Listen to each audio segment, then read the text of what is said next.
안녕하세요, 린입니다. 여러분은 식욕, 성욕, 수면욕 중 어느 욕구가 가장 강하신가요? 우리가 대개 식욕에 비해 수면 욕구는 좀 괄시하는 경향이 있는 것 같습니다. 우리 배고프면 못 참잖아요. 또 이미 배가 불러도 입에 계속 뭘 넣죠. 피곤하면 쪽잠을 청하기보단 커피나 초콜릿, 에너지 드링크 등 무언가를 섭취해서 잠을 못 지우려고 하죠. 또 우리가 음식 성분, 칼로리 이런 건 다 따져도 정작 수면의 질, 수면 시간은 일일이 트래킹을 잘 안 합니다.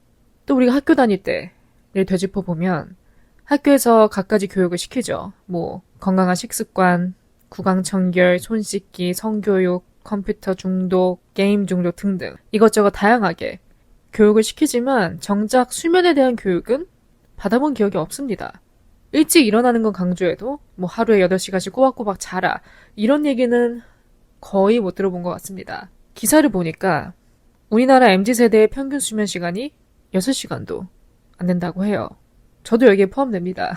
저도 길어야 6시간, 보통은 5시간에서 5시간 반 정도 돼요. 따라서 인간의 욕구 중 가장 쉽게 희생당하는 한 가지가 바로 이 수면욕이 아닐까라는 생각이 들었어요.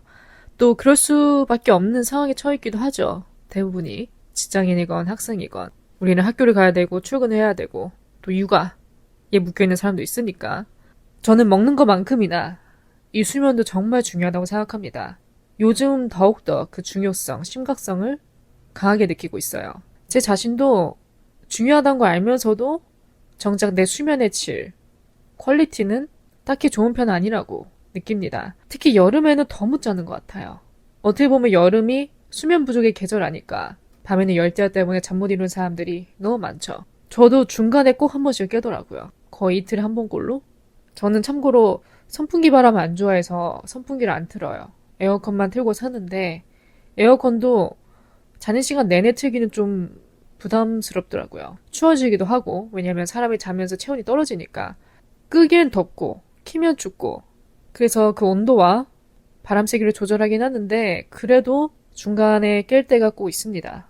어쨌든 오늘은 이 수면에 대해서 깊게 봐볼까 해요. 미라클 모닝, 갓생 등 자기계발이라는 명목하에 우리가 일찍 일어나서 이 한몸 불태우는 그런 루틴을 소개하는 영상은 많이 봐왔죠 이미. 하지만 정작 가장 중요한 이 수면을 강조하는 영상은 쉽게 접하기가 힘듭니다. 그래서 오늘 이 자리를 빌어서 제대로 한번 파헤쳐 볼까 해요. 오늘은 책의 힘을 빌렸습니다. 전 전문가가 아니기 때문에 저도 모르는 지식이 너무 많고 그래서 오늘은 책의 내용을 몇 가지 인용해 가면서 우리 모두가 질 좋은 수면, 권장 수면 시간을 채우는 루틴을 갖추게 해주는 요소에는 무엇이 있는지, 불면증과 수면 부족의 차이점, 우리가 수면에 대해 잘못 알고 있는 상식 등 여러 가지를 한번 커버해 볼까 합니다. 오늘 에피소드에 가장 많은 도움을 준 책은 우리는 왜 잠을 자야 할까? 지은이 매슈워커의 책입니다. 두껍습니다. 참고로. 책이 두꺼운데 머릿말을 읽어보면 꼭 순서대로 읽을 필요는 없다고 해요. 자기가 원하는 파트부터 골라서 읽어도 된다고 하니까 여러분들도 관심 있으시면 한번 읽어보시면 좋을 것 같습니다. 어쨌든 첫 번째 챕터는 몸에 나타나는 신호들, 수면 부족을 겪을 때 몸에 나타나는 신호, 저의 경험을 좀 빗대어서 말씀드리려고 해요. 개인차가 있겠지만 저는 이 수면 부족이 축적되면 바로 몸에 어떠한 일련의 증상으로 나타나더라고요. 그중 하나가 편두통입니다. 이 눈썹 위, 한쪽 눈썹 위가 아주 지끈거려요. 그래서 전체적인 두통보다는 편두통에 가까운 증상이 나타나요. 그래서 저 같은 경우는 한 이틀 동안 수면이 부족했을 때 예를 들어 한 4시간밖에 못 잤다. 그게 한 이틀 동안 지속이 되면 3일째부터는 아침에 딱 눈 뜨면 두통이 바로 느껴집니다. 일어나자마자 머리에 돌이 얹어져 있는 듯한 그런 무거운 느낌을 받으면서 눈을 떠요. 그러면 내가 여태까지 너무 늦게 잤다. 잠이 너무 부족했다. 이렇게 신호가 오는 날은 퇴근하자마자 만사 다 제쳐놓고 바로 숙면에 취합니다. 이 책에서 나온 내용 중 하나가 식단, 운동, 잠, 이 3가지 요소 중에서 우리가 딱 하룻밤 잠을 설쳤을 때 몸과 마음에 생기는 이상 현상들에 비해 음식이나 운동 한번 걸렀을 때 나타나는 것 아무것도 아니라고 해요. 한마디로 운동하러 거르는 것보다 하룻밤잠 설치는 게 몇 배는 해롭다는 거죠. 저도 보니까 수면 욕구를 꾹꾹 눌러가면서 운동을 10분이라도 하고 자려고 애쓰는 날이 다반사더라고요. 지난번 에피소드에서도 언급을 했지만 뭐 TV를 보다가 계속 운동을 미루고 미루다 뭐 10시 하고 11시 하고 결국 잠드는 건 1시. 저의 마지노선은 자정입니다. 제가 6시 반에 기상을 하는데 솔직히 12시도 늦게 자는 거예요. 일찍 자는 건 절대 아니고 최소 11시에는 잠에 들어야 됩니다. 그 말인 즉슨 10시 반에는 누워야 돼요. 침대에. 근데 사람이 뭐 노트북 조금 보고 유튜브 보고 핸드폰 보고 하다 보면 시간을 넘겨요. 그리고 미루다가 이제 10시나 11시 운동하고 12시에 씻고 나오고 그러다 보면 12시 반에 눕고 어떤 날은 1시에 자고 그럼 다음 날에 고스란히 그 대가를 받는 거죠. 일하는 내내. 업무 효율이 떨어집니다. 그래서 제가 알게 된 부분 하나가 이 자기 직전에 하는 운동은 수면의 질을 방해한다예요. 오히려. 적어도 3시간 전엔 끝마쳐야 한다고 합니다. 그리고 운동 후 스트레칭. 제가 이 운동 후 스트레칭은 좀 간과했었어요. 빨리 끝내고 바로 샤워실로 직행하는 게 습관이었는데 이 달궈진 몸을 식히는 스트레칭을 꼭 하고 맞춰야 한다 하더라고요. 체온과 심박수를 낮춰주면서 근육의 긴장감도 풀어주고 한결 몸을 릴렉스하게 해주는데 필수 요소라고 합니다. 그래서 운동하는 분들이 계시다면 잠자기 전 최소 3시간 전에는 마치시고 꼭 스트레칭 잊지 마세요. 그 다음은 불면증과 수면 부족의 차이점을 한번 짚어볼까 해요. 굉장히 헷갈릴 수 있는 부분입니다. 어떤 사람은 자기가 수면 부족인데 불면증으로 착각하는 사람이 있을 수도 있고 그 반대도 있을 수도 있고요. 수면이 부족한 상태는 불면증이 아닙니다. 잠을 잘 능력이 충분히 있지만 잠을 잘 기회가 부족한 상태를 말한다고 해요. 여기에 해당되는 분들이 많으실 것 같아요. 저도 그렇고요. 잠을 잘 능력이 충분히 있죠. 맘만 먹으면 당장 잘 수 있어요. 근데 미루죠. 그래서 수면이 부족한 사람은 잠을 잘 시간은 충분히 주기만 하면 잠을 잘 수 있습니다. 하지만 불면증은 정반대라고 해요. 불면증이란 스스로에게 잠을 잘 기회를 충분히 주어도 잠을 잘 능력이 부족한 상태를 일컫는다 합니다. 따라서 불면증에 시달리는 사람은 잠을 잘 시간을 충분히 가져도 잠의 질이나 양을 충분히 확보할 수 없는 상태라는 거죠. 여기서 흥미로운 점이 수면 상태를 착각하는 증상도 있다고 해요. 어떤 환자들은 자신이 밤새도록 잠을 제대로 못 잔다고 또는 아예 못 잔다고 말하는데 그 수면 양상을 기록하는 장치를 써서 확인해보면 그렇지 않은 케이스. 사실은 자신이 너무도 건강하게 푹 자는데 잠을 잘 자는데도 잠을 못 잔다고 착각한다는 거죠. 불면증도 몇 가지 유형으로 나뉘어집니다. 첫 번째는 수면 시작 불면증, 즉 잠이 들기가 어려운 유형이고 두 번째는 수면 유지 불면증, 말 그대로 잠자는 상태를 계속 유지하는 게 어려운 유형인 거죠. 그래서 불면증에 관한 진단을 내리는 데는 어떠한 항목이 있는지 나열을 해보면 첫 번째, 수면의 양이나 질이 불만인 경우, 예를 들어 잠들기 어렵거나 계속 자기가 어려운 경우. 두 번째, 낮 시간에 상당한 스트레스를 받을 때. 세 번째, 3개월 이상, 적어도 일주일에 3일을 잠을 제대로 못 자는 경우. 그래서 정리해보면 잠들기 어렵고 자다가 깨고 다시 자려고 해도 잠이 안 오고 낮 동안 내내 몽롱한 상태. 그런 증상이 몇 달째 이어진다면 불면증을 의심하고 한번 검사를 받아봐야 된다는 거죠. 여기서 지속시간 3개월 이상, 일주일에 3일 이상을 강조하는 데에는 중요한 이유가 있습니다. 왜냐면 누구나 때때로 잠을 잘 못 잘 수 있어요. 뭐 하룻밤만 그럴 수도 있고 며칠 동안 그럴 수도 있습니다. 그런 건 정상이에요. 보통 그런 데에는 명백한 원인이 있죠. 뭐 업무 스트레스, 인간관계 스트레스, 연애 문제 이런 것 때문에 잠을 못 잘 수 있죠. 뭐 연애에서 예를 들어 보면 저도 이 관계 사이에 갑자기 보이는 변화, 뭔가 상대방이 나한테 좀 삐진 게 있거나 서운한 게 있어서 나타나는 그런 행동, 말 안 하지만 겉으로 보여지는 그런 행동 때문에 계속 신경 쓰여서 잠을 못 잔 경우도 있습니다. 물론 그런 행동이 보이자마자 바로 말할 수 있으면 좋겠지만 보통 사람들이 지켜보잖아요. 지켜본 다음에 얘기를 꺼내죠. 저 같은 경우는 예전에는 그런 문제를 드러내는 게 그 관계를 종결시키는 원인이라고 생각을 해서 미뤘어요. 말을 안 하거나 그냥 담아두고 있거나. 근데 그럴 이유가 전혀 없더라고요. 내 손에 라는 거죠. 뭐든지 혼자만 끙끙 앓고 있으면 본인 손해입니다. 어른들이 화병이라는 말을 쓰는 걸 들어보셨을 거예요. 이게 가슴이 답답한 거예요. 어디다 이렇게 막 털어놓을 데도 없고 혼자 그 문제를 감당하고 해결하려고 하니까 답답하고 결국 그런 것도 다 수면에 막대한 영향을 끼치거든요. 그래서 저도 제대로 바꾼 습관 중 하나가 인간관계든 연애든 뭔가 이슈가 보인다. 변화가 보인다. 꺼내요. 물어봅니다. 나는 이렇게 느끼는데 너는 어떻게 생각해? 내가 틀린 건가? 대화로 풀어요. 어쨌든 이런 요소들로 생기는 문제들은 보통 급성 수면 문제로 취급하지 대개 만성 불면증이라고는 보지 않아요.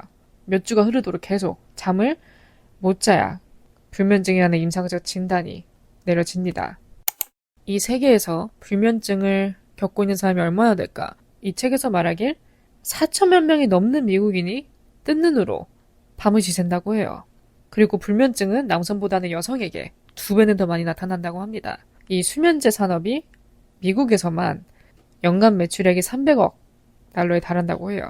그러니까 이 하룻밤이라도 푹 자기 위해서 얼마가 됐든 기꺼이 많은 돈을 쏟아 부어서라도 잘 자고 싶은 사람이 수백만 명에 달한다는 거죠. 이 만성 불면증을 일으키는 가장 흔한 2가지 원인 중 하나는 심리적인 것. 당연하죠.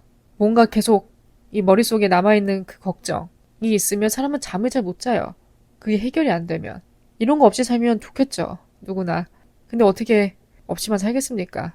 인생이 예상치 못한 일로 가득한데. 바쁜 일상 속에서 우리가 제대로 우리 자신을 돌아볼 시간은 딱 침대에 누웠을 때. 그때인데 그 순간마저도 이제 걱정, 스트레스로 가득하면 뇌가 작동을 멈추고 수면 모드로 전환하는 것을 막는 것과 같은 거예요. 책에서 나온 비유 중 하나가 우리가 노트북을 끄려고 뚜껑을 닫았는데 나중에 보니까 뚜껑이 닫힌 상태에서도 화면이 여전히 켜져 있는 그런 상태를 이 불면증에 비유를 했습니다. 그 다음은 유전적 요인. 불면증은 어느 정도 유전되는 경향이 있다고 합니다. 부모에게서 자녀에게로 유전되는 비율이 28에서 45% 정도로 추정된다 해요. 그러니까 어떻게 보면 유전적인 영향도 관계가 있을 수 있다는 거죠. 그 밖에 외부 요인들, 예를 들어 너무 밝은 야간 조명, 잘못된 실내 온도, 술, 담배, 카페인 등 이런 외부적인 요인들은 어떻게 보면 금방 고칠 수 있는 것들이에요. 끊어내기만 한다면. 하지만 진짜 문제는 이제 개인의 내부에서 비롯되는 요인들. 그것들이야말로 이제 불면증의 타고난 생물학적 원인이라고 합니다. 그래서 앞서 말씀드렸다시피 만성 불면증의 원인 중 첫 번째는 심리적 요인, 근심, 걱정, 스트레스. 불면증을 겪고 있는 환자들의 뇌 영상 연구 결과를 비추어 볼 때 대부분 비슷한 문제가 일어난다고 해요. 예를 들어 과거나 미래에 대한 기억과 생각이 머릿속에서 계속 떠오르면서 뇌가 작동을 멈추고 수면 모드로 전환되는 것을 막는 그런 현상. 그런 것들 때문에 수면의 질이 현저히 낮아지고 또 렘 수면이 조각나 있다고 합니다. 도중에 계속 깬다는 거죠. 그렇게 중간에 계속 짬짬이 깨고 하면 절대 상쾌한 기분으로 일어날 수 없습니다. 그런 상태로 하루를 시작하다 보면 당연히 낮 활동에도 영향을 받겠죠. 이런 점으로 비추어 볼 때 불면증은 사실 일주일 24시간 내내 이어지는 장애라고 해요. 밤의 장애에 못지않게 낮의 장애이기도 합니다. 일단 우리가 불면증 하면 보통 수면제로 치료하려고 하죠. 하지만 수면제는 치료제가 아닙니다. 먹으면 먹을수록 내성도 생기고요. 그래서 이제는 단순히 그렇게 원초적으로 진정시키는 수면제라는 투박한 수단을 미국 의학협회가 더 이상 1차 치료법을 권하지 않으려고 하는 움직임이 있습니다. 그리고 아마 찾아보면 약물에 의지하지 않고 치료할 수 있는 방법도 나와 있을 거예요. 계속 개발되어야 되기도 하고요. 그래서 더욱더 디테일한 부분은 여러분들도 책이나 다른 자료를 한번 참고해 주시면 좋을 것 같습니다. 여러분은 가위 눌림을 겪어보셨나요? 겪어보셨다면 몇 번이나 겪어보셨나요? 우리가 흔히 말하는 가위 눌림은 다른 말로 수면 마비라고 합니다. 수면 장애의 일종이죠. 어렸을 때 친구들이 나 어젯밤 가위 눌렸다? 이러면서 경험담을 얘기하는 건 제가 많이 들어봤습니다. 근데 그렇게 와닿진 않았어요. 왜냐면 저는 한 번도 가위에 눌려본 적이 없기 때문에. 근데 최근에 제가 가위 눌림을 2-3번 정도 겪어봤어요. 불과 1-2년 사이에 생긴 일입니다. 특히 최근에 겪은 가위 눌림이 너무도 기억에 선명하게 남아서 한 이틀 정도는 좀 곱씹게 될 정도로 약간의 마이너한 트라우마 정도로 남아있어서 제가 꼭 팟캐스트에서 얘기를 해보고 싶었어요. 그럼 썰부터 한번 말씀드릴게요. 며칠 전 토요일 낮이었습니다. 시간은 오후 2시를 살짝 넘긴 시간이었어요. 보통 낮잠 같은 경우는 오후 2시 전에 자라고 많이 권고합니다. 전문가들이. 저 같은 경우는 뭐 주말마다 꼭 낮잠을 자는 사람, 자야 되는 사람은 아니에요. 근데 며칠 전에는 딱히 책상에 앉아서 뭘 하거나 그럴 만한 에너지가 안 나더라고요. 그리고 애매했어요. 이게 졸린 것도 아니고 아예 안 졸린 것도 아니고 애매한 상태였습니다. 그래서 더 늦기 전에 아직 2시밖에 안 됐으니까 눈을 좀 붙이자. 1시간만이라도. 그리고 그때는 약간 그런 심리가 있었습니다. 그 한 주 동안이 워낙 좀 저한테는 빡센 한 주여서 보상받고 싶었어요. 잠으로. 이틀밖에 안 되는 짧은 주말 내가 낮잠까지 스킵하면 다음 주 후회할 것 같아서 좀 자두자라는 생각으로 그냥 누웠습니다. 침대에. 그냥 그런 상태에서 눈만 감고 있다가 제가 잠이 들었어요. 한 30분이 지나서 잠이 든 것 같아요. 그때 이제 가위 눌림이 찾아왔죠. 이전에 겪은 증상들은 대부분 뭐 여러분들도 아시다시피 몸이 굳고 마비가 되고 막 깨려고 발버둥 쳐도 몸이 안 움직이고 그게 마비되다가 이제 깨는 게 일반적인 증상이었는데 이번에는 달랐습니다. 누워있다가 눈을 딱 떴는데 숨까지 쉬기가 힘들더라고요. 이거는 처음 겪어보는 증상이었어요. 숨을 쉬기가 굉장히 힘들었고 숨이 가빠지니까 이게 몰아쉬는 느낌? 근데 거기에 엎친 데 덮친 격으로 방 안에 어떤 침입자가 들어오더라고요. 정말 조용하게, 고요하게 어떤 남성 한 명이 스르르 문을 열고 들어와요, 제 방에. 딱히 이렇게 소리도 안 내고, 특별한 소음도 안 내고, 그냥 스르륵 자연스럽게 들어오더라고요. 들어온 다음에 저를 보더니 제가 덮고 있는 이불을 거두려고 하는 거예요. 거기에 제가 지레 겁먹고 발버둥을 쳤습니다. 이게 제가 머릿속에서는 제발 가라고 고래고래 소리를 지르고 있는데 이 목소리는 안 나오는 거예요. 그래도 이 굳은 와중에 계속 발버둥을 쳤습니다. 오지 말라고, 제발 오지 말라고. 그렇게 막 발버둥 치다가 깼어요. 깨니까 그 남자는 사라지고 저는 그대로 방에 이렇게 누워있는 거죠, 침대에. 문제는 제가 여기서 일어났어야 돼요. 아무리 일어나기 힘들어도 일어났어야 되는데 몸이 무거워서 그냥 다시 자버렸습니다. 이 가위의 특징 중 하나가 가위가 풀리면 되도록 자지 말아야 돼요. 자면 또 걸립니다. 이게 패턴이더라고요. 제가 이번에 겪은 게. 그렇게 다시 잠들었는데 방금 전에 겪었던 그 침입자가 또 나타난 거예요. 다시 한번 저한테 다가와서 이불을 거두려고 하는 순간 또 발버둥 쳐서 깨고 2번 반복이 된 거죠. 그러고 나서 풀렸을 때는 잠에 들지 않으려고 눈을 부릅뜨고 있었어요. 눈을 뜨고 있는데 그러다가 제가 또 다시 스르르 잠이 들었어요. 그 후에는 이제 가위는 안 눌리고 꿈을 계속 꿨습니다. 그날 제가 한 3시간, 4시간 낮잠을 자는데 다 꿈이었어요. 아, 나 상쾌하게 자고 일어났다 이런 게 아니라 그냥 꿈만 꾸다 눈을 뜬 느낌? 꿈만 한 4-5개 꾼 것 같아요, 정말. 근데 이렇게 제 방에 누가 들어와서 나한테 다가오는 이런 증상은 제가 처음 겪어보는 거라서 눈을 뜨고 나서도 계속 그걸 곱씹게 되더라고요. 왜냐면 배경이 똑같으니까. 뭐 그런 꿈에서 나오는 이상한 세계, 막 3차원의 세계, 4차원 세계 이런 배경도 아니고 내 방에서 똑같은 배경에서 일어난 일이니까 무섭더라고요. 아무 말 없이 스르르 다가오는 게 너무 공포스러워서 그날 하루는 계속 그게 맴돌았던 것 같아요. 그래서 그날 제가 일어난 후에 자료를 몇 가지 뒤져봤습니다. 가위 눌림이란 무엇인가? 대표적인 증상이 뭐가 있는지 여러 가지를 제가 정리를 해봤어요. 일단 이번 경험을 토대로 제가 패턴을 완벽하게 파악을 했습니다. 제가 어떨 때 가위가 눌리는지 이제는 좀 알 것 같더라고요. 여러분들도 혹시 해당되는 부분이 있는지 한번 생각을 해보세요. 제가 여태까지 겪었던 2-3번의 가위 눌림은 다 낮잠 잘 때 발생했습니다. 밤에는 안 눌려요. 어떻게 보면 밤에는 눌릴 겨를이 없다랄까? 피곤해서 바로 잠드니까. 2번째는 어정쩡한 자세로 잠들면 눌리더라고요. 불편한 자세, 어정쩡한 자세, 아직 잘 준비가 안 된 자세랄까? 진짜 졸려오면 몸이 침대에게 푹 기대지는데 매트리스 속으로 파고들 것처럼 그렇게 힘이 쫙 빠지고 제대로 기댄 상태가 되는데 아직 완벽하게 잠이 오는 상태가 아니니까 이게 몸의 긴장이 확 풀린 상태는 아니었어요. 잘 것도 아니고 안 잘 것도 아니고 약간 어정쩡한 애매한 자세였죠. 그러다가 이제 그 상태 그대로 잠이 든 후에 가위가 눌린 것 같아요. 세 번째는 말씀드렸다시피 잠이 그렇게 오지 않는데도 억지로 청하려고 할 때, 그럴 때 가위가 눌리더라고요. 이번 케이스도 앉아도 되는 거였는데 괜히 애매하게 침대에 누웠다가 억지로 눈을 붙이니까 이제 그런 현상이 나타났던 것 같아요. 여태까지 모든 케이스를 되짚어봐도 정말 피곤에 쩔어서 스스로 눈이 감긴 게 아니라 억지로 그냥 자보려고, 조금이라도 자보려고 하다가 그런 가위 눌림을 겪은 것 같습니다. 이게 제가 정리해본 자가진단이고요.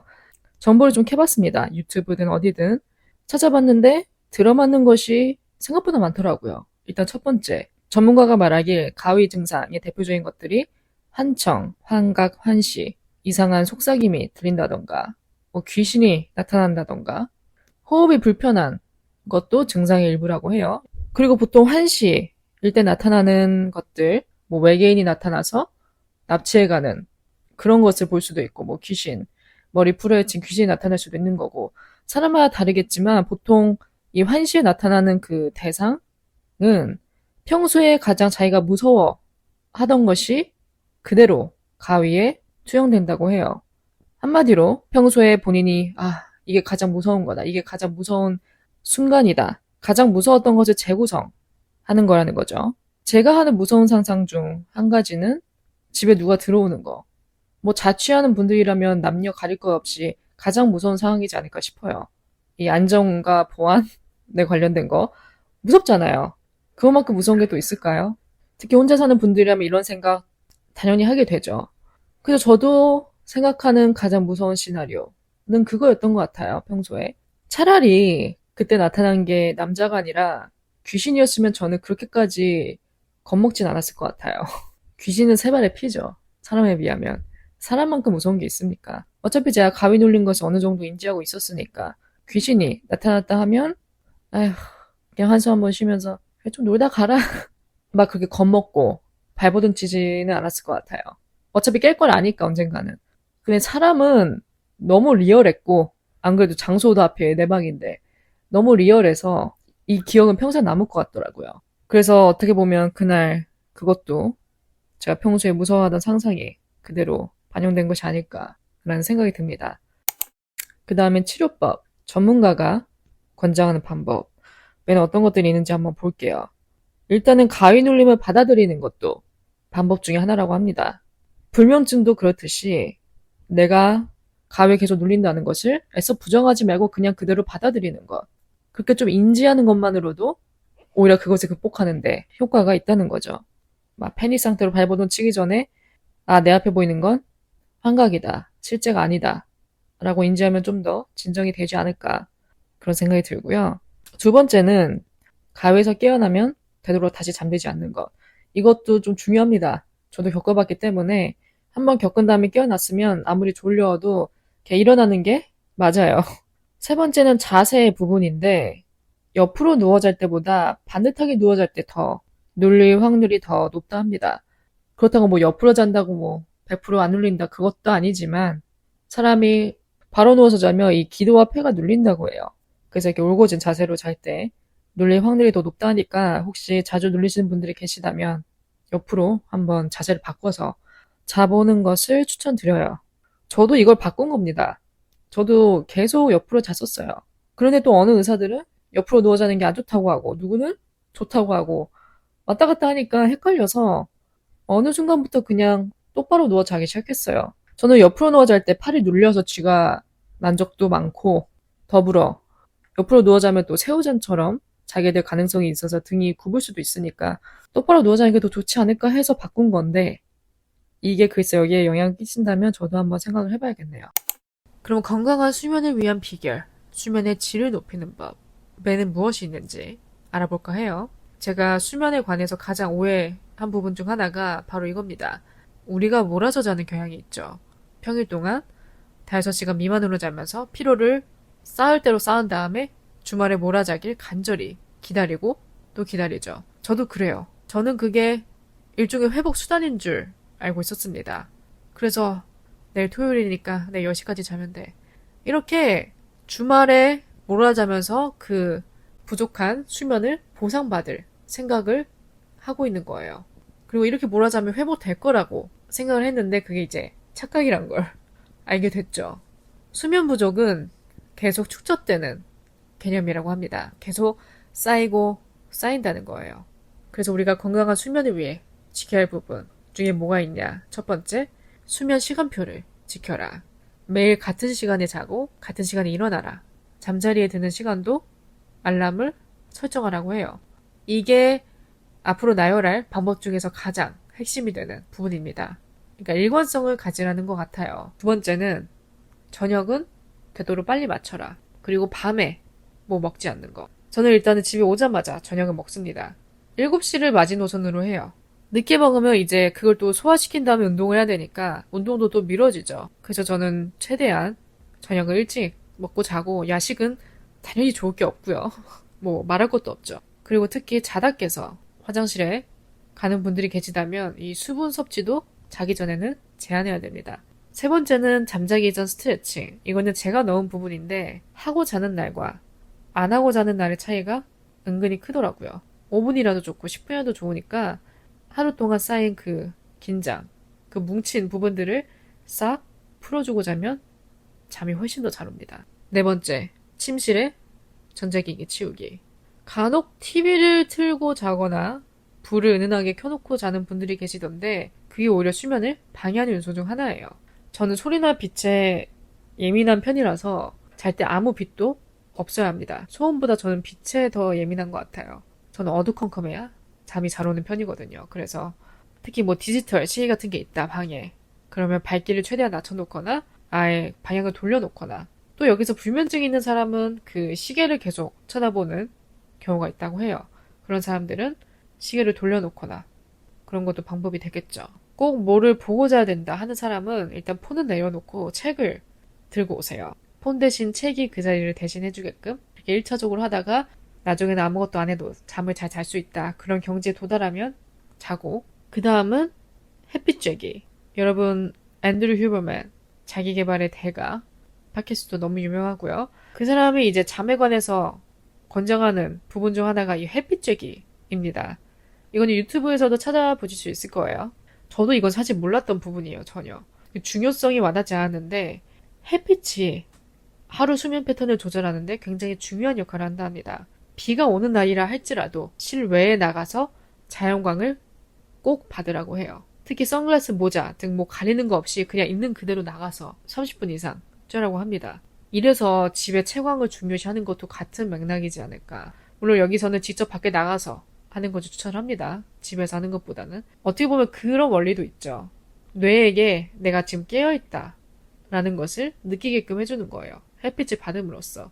우리가 자다가 뭐 창문에 햇빛이 들어오면 그 햇빛을 받고 이렇게 일어나죠. 그거와 같이 이제 내가 일어난다. 나 이제 일어나서 활동을 할 거다. 라는 일종의 신호를 보내는 것과도 같은 과정이지 않을까라는 생각을 합니다. 이게 정확히 몇 시간인지는 제가 까먹었는데 잠자기 최소 몇 시간 전부터는 이 집의 조명 이걸 최대한 다 낮추라고 해요. 뭐 무드등, 수면등 같은 걸 켜놓음으로써 내가 몇 시간 후에 잠에 들 거다라는 또 신호를 보내라는 거죠. 자기 직전까지 조명 세게 그렇게 틀어놓지 말고 저녁에는 최대한 이 조도를 낮추면서 조명을 어둡게 하면서 잠에 들 준비, 일종의 웜업이랄까? 그런 걸 하는 게 수면에 도움이 됩니다. 오늘 어떻게 보면 수면 부족 1탄의 개념으로 좀 겉핥기식으로 알아봤어요. 사실 이것도 하루아침에 고쳐질 게 아니라서 저도 노력이 필요합니다. 방치해두고 살아왔어요. 반쯤 포기하고 살아왔달까? 내가 9to5로 있는 한은 나는 이거 절대 못 고칠 것 같다. 저는 목표가 11시에 자는 거거든요. 시도는 많이 해봤죠. 근데 실패하더라고요. 12시에 자면 양반이고 이제 12시 반 넘어간다. 그러면 이제 늦게 자는 거예요. 또 제가 제 자신을 돌이켜볼 때 저도 제 수면의 질이 그렇게 좋은 편은 아니라고 생각을 해요. 언제가 될지 모르겠지만 그래도 저도 노력을 해볼게요. 여러분들도 저와 같은 고민 안고 계시다면 뭐 폰 때문이건 일 때문이건 뭐건 오늘 내용을 토대로 정보를 캐낼 수 있는 부분은 알아보고 이 책을 통해서든 아니면 유튜브를 통해서든 그래서 모두가 이제는 좀 수면에 눈과 귀를 기울이고 그 중요성을 좀 깨닫고 다른 건 다 차치하더라도 이 수면의 질, 수면 시간을 꼭 지키는 그런 습관을 가졌으면 좋겠어요. 저 포함해서. 또 나중에 제가 새로운 정보를 얻는 대로 2탄 에피소드를 또 엮어서 한번 만들어 볼게요. 남은 하루 잘 마무리하시고 오늘 하루는 일찍 잠에 드셨으면 좋겠어요. 내용이 마음에 드셨다면 별 5개 좋은 리뷰도 많이 남겨주시고요. 저는 또 다음 에피소드로 찾아뵙겠습니다.